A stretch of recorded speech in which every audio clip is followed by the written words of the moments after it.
नमस्कार दोस्तों, मैं स्वागत करता हूँ आप सबका फिर से अपने एक नए वीडियो पे।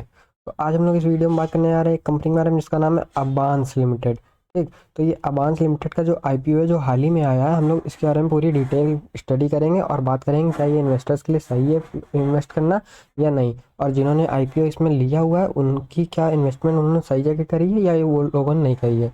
ओके, मैं ये नहीं कह रहा ये कंपनी अच्छी है या बुरी, बस मैं अपना एक रिव्यू दे रहा हूँ। ओके, तो wait a minute, let's start this video and हम लोग इसके बारे में पूरी डिटेल में आप लोग को इन्फॉर्मेशन देंगे। पहले बात करते हैं कंपनी डील किस में करती है।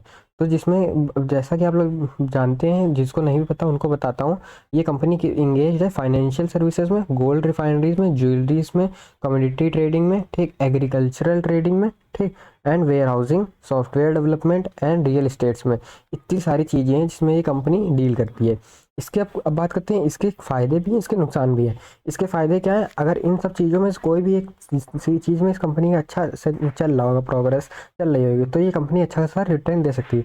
मगर ये इसका नुकसान क्या है, कंपनी इतनी सारी डिफरेंट डिफरेंट चीज़ों में इंगेज होने की वजह से इसका जो मैनेजमेंट होता है, मोड ऑफ डायरेक्शन होता है, वो सही से इसको मिल नहीं पा रहेगा। तो जिसकी वजह से कंपनी शायद थोड़ा बहुत गड़बड़ कर सकती है अपने फाइनेंशियल स्टेटमेंट्स में, और ये थोड़ा बहुत रेवेन्यू कम जनरेट कर सकती है, क्योंकि इसके अगर मैनेजमेंट सही से नहीं होगी तो कंपनी एक तरह से कंफ्यूजन में रहेगी कि इसको मेनली करना क्या है। तो इसका ये माइनस पॉइंट है इतनी सारी चीज़ों में करने का। और कोई भी किसी भी चीज़ में इन्वेस्ट करने से पहले आप लोग ये जरूर सोचते होंगे कि कंपनी मेन काम किस चीज़ में डील करती है। ठीक, तो ये जो कंपनी है हर जगह डील करती है, मतलब हर जगह से उन्होंने अपने अपने चीज़ों के बारे में फैला के रखा है। ओके, अब और बात करते हैं। देखो, Avance Holding Limited provides NBFC services, global institutes, trading and equities, commodities and foreign exchange। ठीक, ये सब लोग आप जानते होंगे। Private client stock broking, depositor services, assets management services, investment advisory service, wealth management service of communities, institution and high worth clients. ठीक, अब देखो फिर से इसकी इतनी सारी चीज़ें हो गई, फिर से इसका डाइवर्सिफिकेशन हो गया। अब इसमें ये स्टॉक्स में भी ब्रो करता है, डील करता है, और कम्युनिटीज़ में भी डील करता है, ज्वेलरी में डील करता है, हर चीज़ में इसने डीलिंग करके रखी है। ऐसी कोई चीज़ बहुत बच्ची नहीं होगी जिसने उसको छोड़ के रखी हो। तो उसकी वजह से ये थोड़ा मिसमैनेजमेंट हो सकता है। तो इसलिए मैं इसको थोड़ा कम प्रेफर करता हूँ अपने में, अपने साइड से। अगर आप लोग की जगह मैं होता तो इसमें इन्वेस्ट करना अभी अभी अच्छा ना समझता।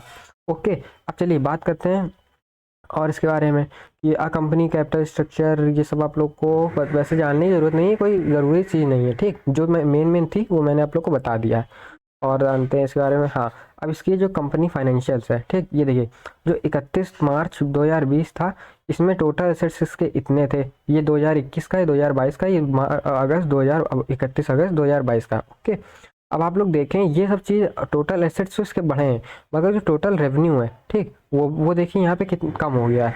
यहाँ देखिए 646 करोड़ में था, यहाँ 288 करोड़ रह गया इस बार। ठीक, तो ये इसका माइनस पॉइंट है, क्योंकि इसका रेवेन्यू कम हो गया।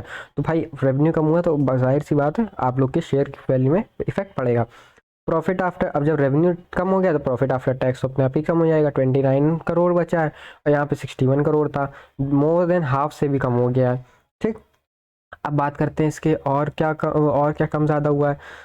अब देखिए टोटल बोरोइंग्स, इसकी टोटल बोरोइंग्स भी कम हो गई। इसमें एक थोड़ा प्लस पॉइंट, इसने जो बोरोइंग्स करी थी वो कम हो गई।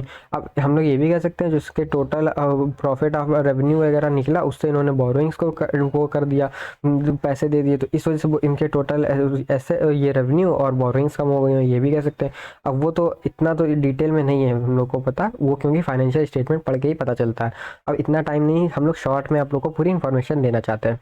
अब देखते हैं ये आईपीओ लिस्ट कब हुआ था। ये आईपीओ लिस्टिंग डेट थी 12 दिसंबर से लेकर 15 दिसंबर 2022 तक, जो कि निकल चुकी है। और फिर लिस्टिंग डेट थी फ्राइडे 23 दिसंबर को। फेस वैल्यू थी शेयर की 2 रुपीज़ पर शेयर। अब देखिए प्राइस बैंड, किस प्राइस बैंड में ये इशू होना था, ये इशू होना था 256 से लेकर 270 रुपीज़ पर शेयर के प्राइस बैंड में।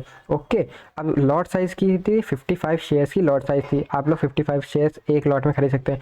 मैक्सिमम आप लोग शेयर खरीद सकते हैं 755 शेयर कुछ ऐसे थे जो आप लोग मैक्सिमम खरीद सकते हैं इसके।